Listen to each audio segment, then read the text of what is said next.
Her Excellency Vjosa OSMANI-SADRIU, the President of the Republic of Kosovo.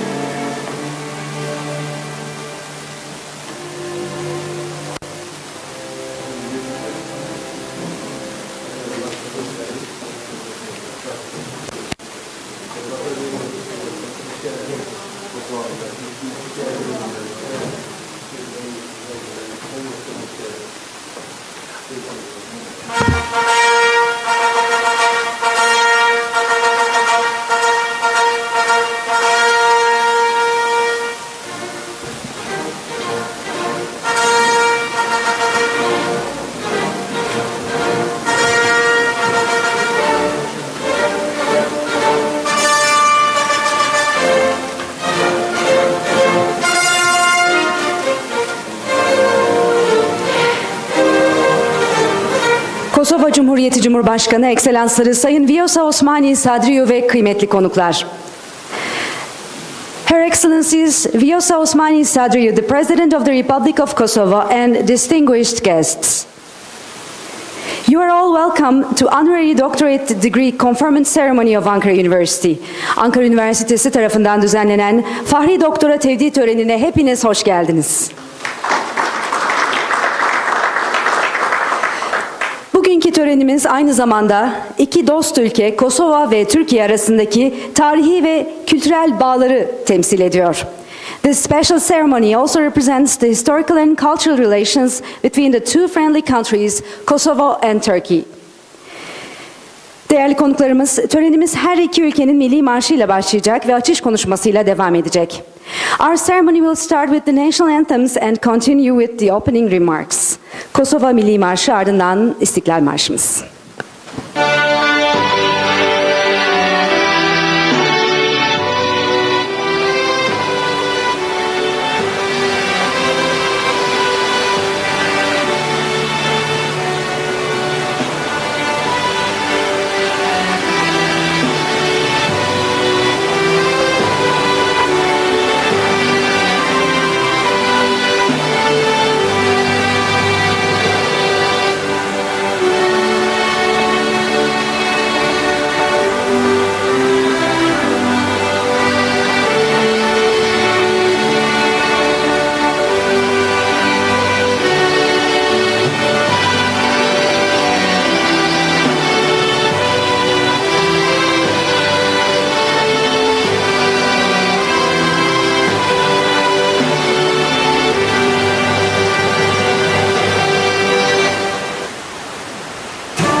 Sayın Cumhurbaşkanı, değerli konuklar, Her Excellency, Madam President and distinguished guests, törenimiz açış konuşmalarıyla başlıyor. Our ceremony starts with the opening remarks. Ankara Üniversitesi Rektör Profesör Doktor Sayın Necdet ÜNÜVAR'ı konuşmalarını yapmak üzere alkışlarla kürsüye davet ediyorum. Rector of Ankara University, Profesör Necdet ÜNÜVAR. Buyurun hocam.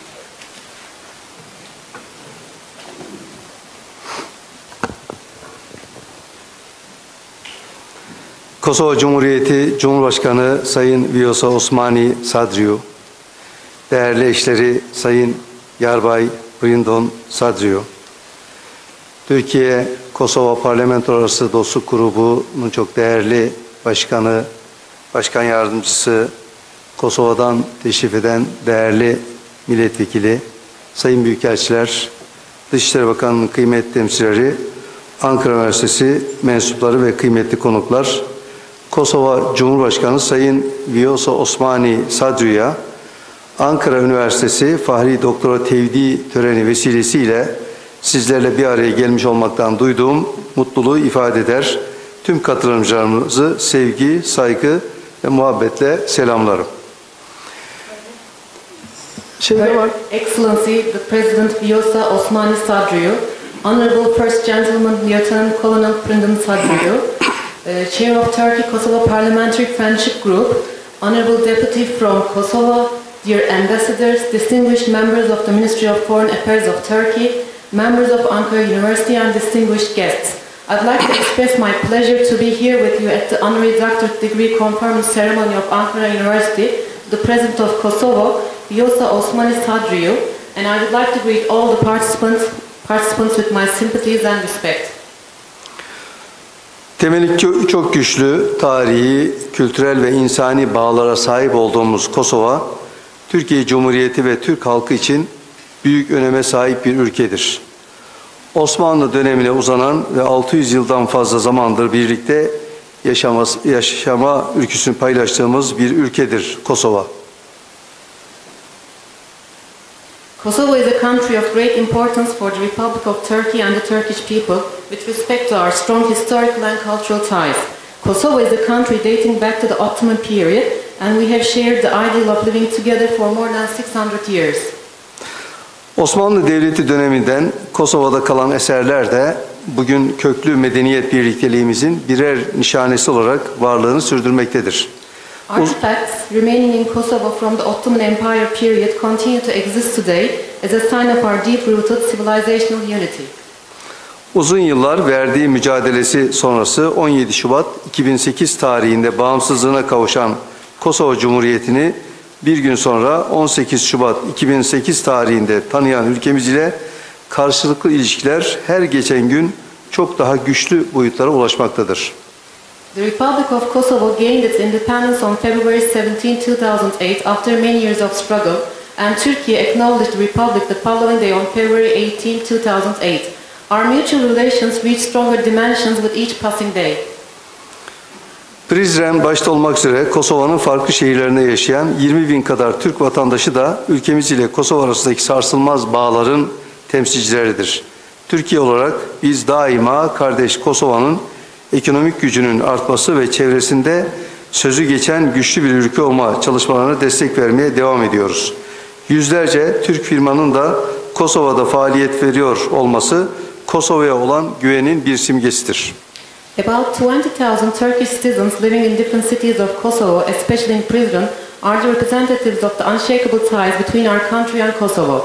As Turkey, we continue to support the efforts to increase the economic power of Kosovo and to become a stronger country.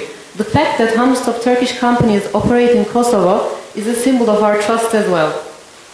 Sayın Cumhurbaşkanım, değerli konuklar, eğitim alanındaki işbirliklerde özellikle Covid-19 pandemisi döneminde büyük önem arz eden hususlardan birisi olmuştur. Geçtiğimiz yıl Milli Eğitim Bakanlığı ile Kosova Eğitim, Bilim, Teknoloji ve Yenilik Bakanlığı arasında gerçekleştirilen işbirliği çalışmaları bu bağlamda büyük önem taşımaktadır.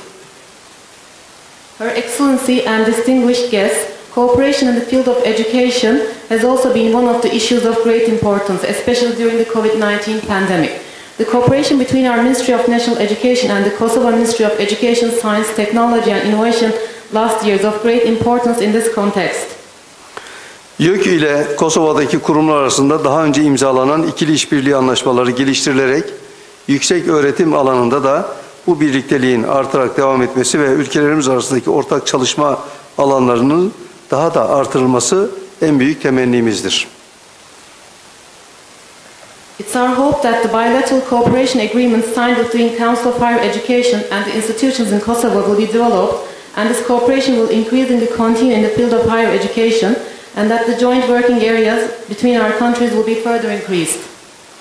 Çünkü özellikle yüksek öğretim farklı ülkelerin faaliyetlerini bir araya getirerek daha yüksek bilimsel çalışmanın ortaya çıkabileceği bir alan olarak stratejik önem arz etmektedir.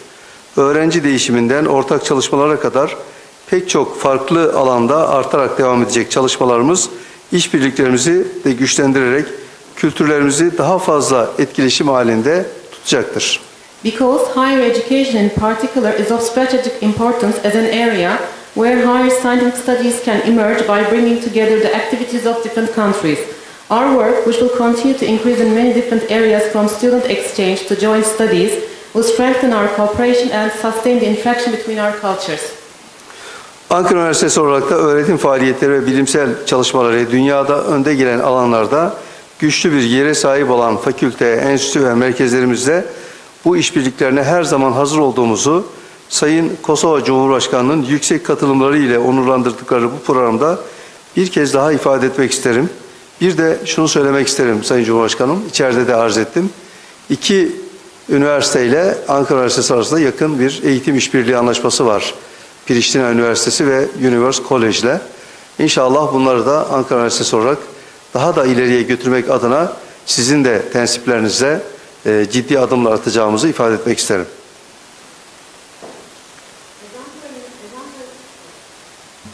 The mic was off, sorry. As Ankara University, I'd like to express once again in this program, honored with the high participation of the President of Kosovo, that we're always ready for this cooperation with our faculties, institutions and centers, which have a strong place in the world with their teaching activities and scientific studies. I also would like to mention that we have two MOUs with two universities from Kosovo, Pristina University and University College. I hope to continue our collaborations and strengthen those activities.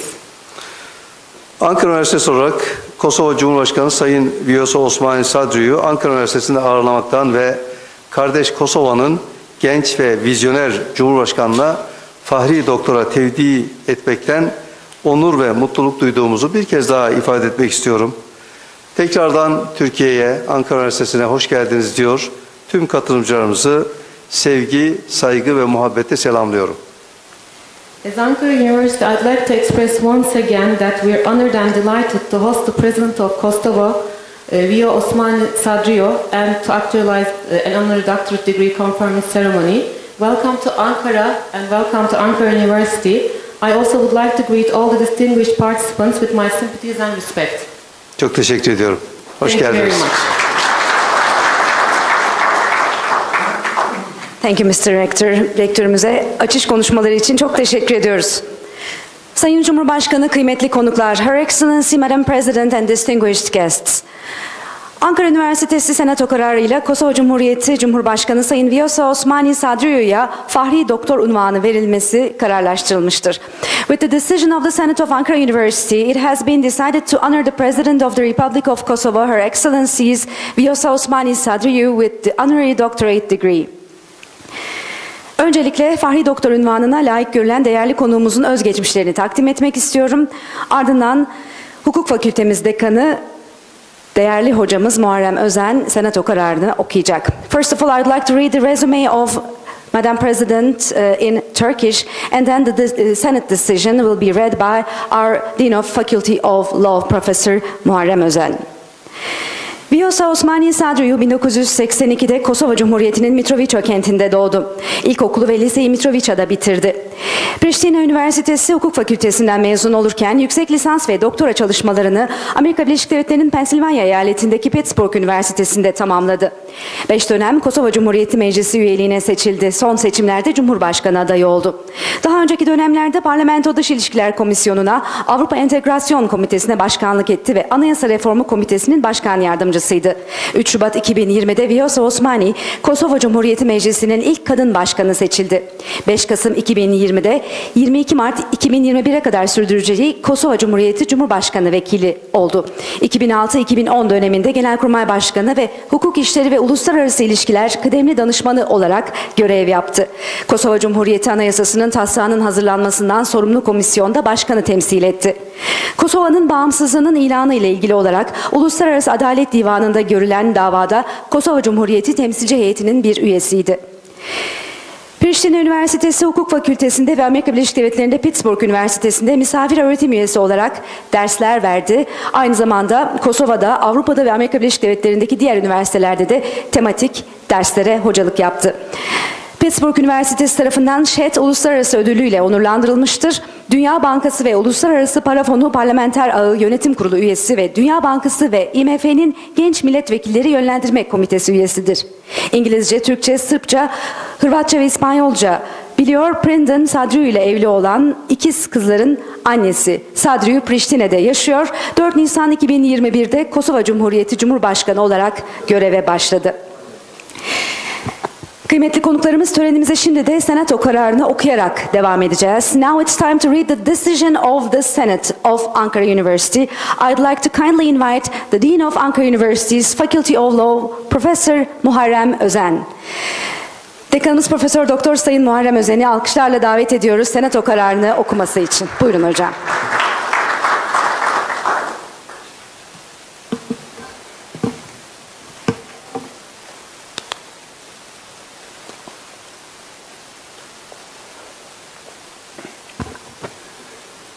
...2008 yılında bağımsızlığını ilan eden Kosova Cumhuriyeti'ni... ...tarihi ve kültürel yakınlığı nedeniyle ilk tanıyan devlet olan Türkiye Cumhuriyeti'nin... ...Kosova'nın bağımsızlığının pekişmesi için... ...siyasi ilişkilerle birlikte eğitim ve kültür alanındaki işbirliğine verdiği önem ile... ...Türkiye ve Kosova arasındaki çok yönlü işbirliğinin gelişmesiyle... ...Balkanların istikrar ve refahına katkı sağlayacağına... ...Kosova'nın çok kültürlü yapısının ayrılmaz parçası olan Türk toplumunun... İki ülke arasındaki tarihi dostluk ve kardeşlik bağlarının daha da pekişeceğine olan inancımız doğrultusunda Priştine Üniversitesi, RIT Kosova ve Pittsburgh Üniversitesi'nde hukuk profesörü olan Kosova Cumhuriyeti Cumhurbaşkanı Ekselansları Vjosa OSMANI-SADRIU Hukuk Fakültesi Fakülte Kurulu'nun önerisi ve Ankara Üniversitesi Senatosu'nun 21.02.2022 tarih ve 583-5314 sayılı karar ile hukuk alanında Fahri Doktora Tevdi'ne layık görülmüştür. Arz ederim.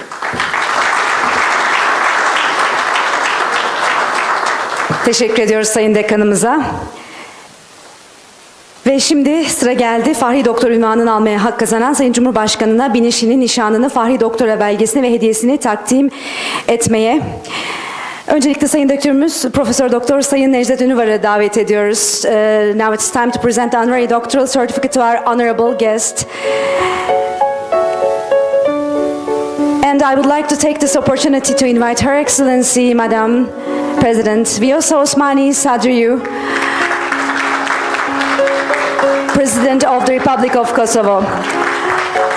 According to the practices of our ceremony, firstly the academic robe will be worn, then our rector will present the Medal of Ankara University, the honorary doctoral certificate and the gift of our university.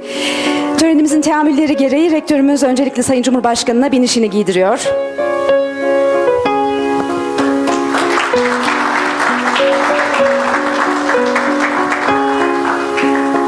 Ardından Ankara Üniversitesi nişanını takdim edecek.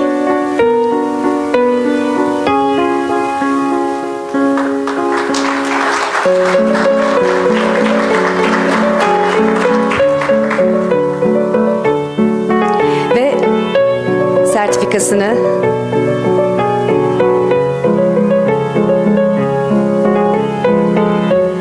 Ankara Üniversitesi Fahri Doktora belgesi.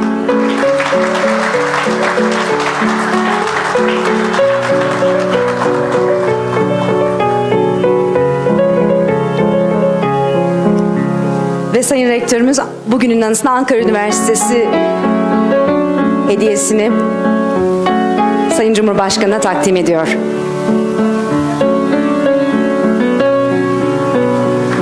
And finally, the gift of Ankara University.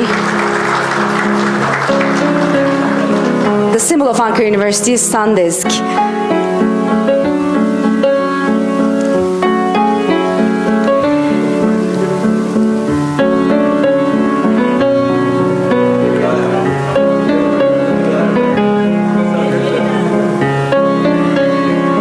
Sayın Rektörümüz doktora belgesini tekrar fotoğraf çekimi için takdim edecek Sayın Cumhurbaşkanı'na.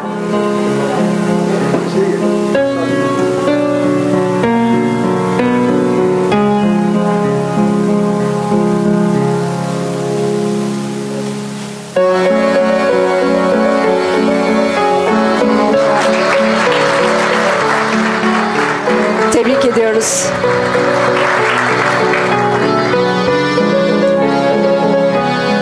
Osmani'yi kutluyoruz ve ekselanslarını kabul konuşmasını yapmak üzere kürsüye davet ediyoruz. It's my honor to kindly invite Her Excellencies, Madam President, to deliver her acceptance speech.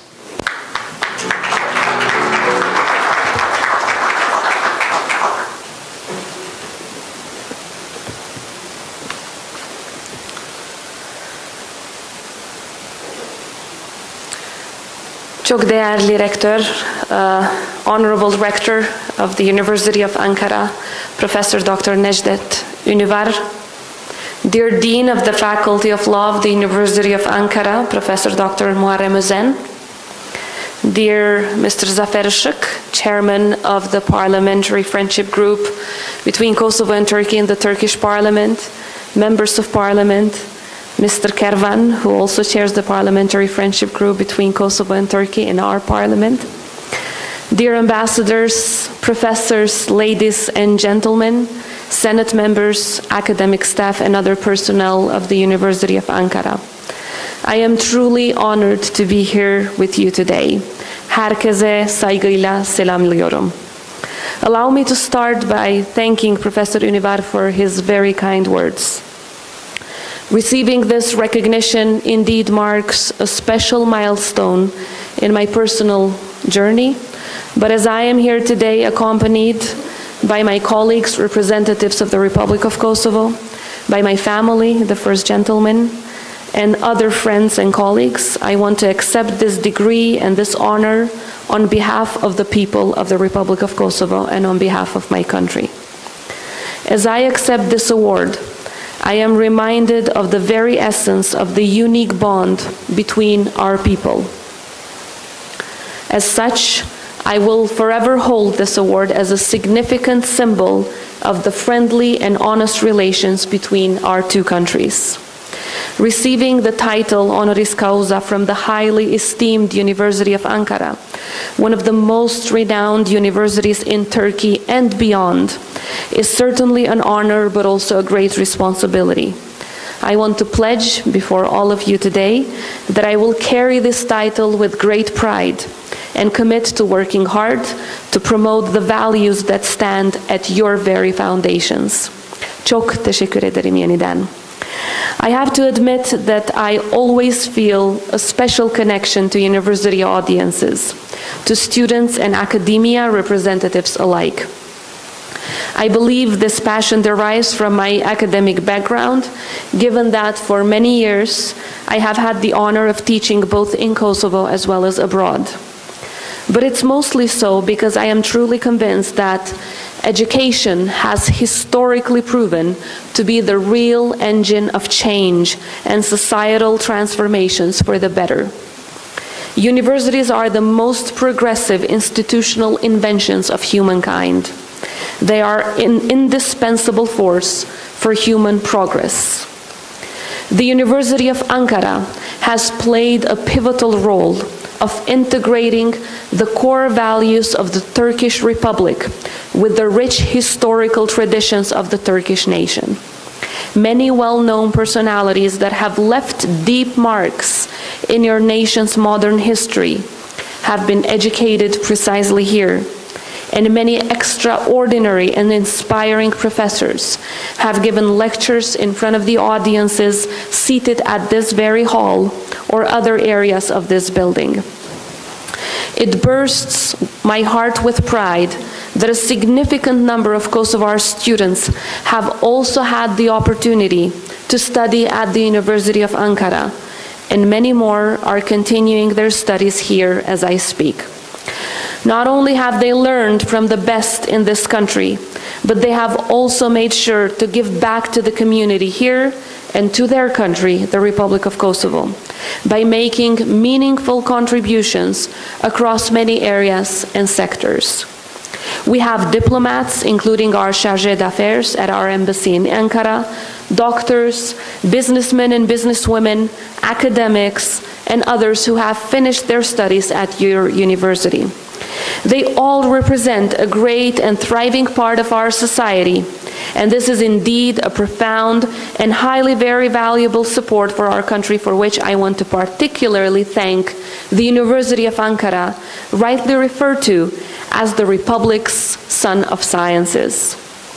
In November 5, 1925, on the occasion of the inauguration of the Faculty of Law of the Ankara University, the Turkish great and visionary leader Atatürk said, and I quote, "For no other institution do I feel such felicity that I feel for this institution, which will be the warranty of the Republic, and I am glad to reveal and to open it." That is why it is a particular honor for me to receive this prestigious title from the Faculty of Law of Ankara University. Dear Rector, ladies and gentlemen, the relations between the Republic of Kosovo and the Republic of Turkey are strong, dynamic, and multi-layered. These relations stood the test of time, stand on strong foundations, and thrive on the values that we share and the common vision for peace and stability, as well as the joint objective for Euro-Atlantic integration of the Balkans. I shall emphasize at this point that the presence of Turkey, of a large number of Turkish citizens of Albanian ethnic origin, and the presence in Kosovo of a vibrant Turkish community is and will forever remain a strong bridge between our two countries. As many of you will know, the Republic of Kosovo became independent and sovereign after a very long and painful struggle for freedom, independence, and self-determination.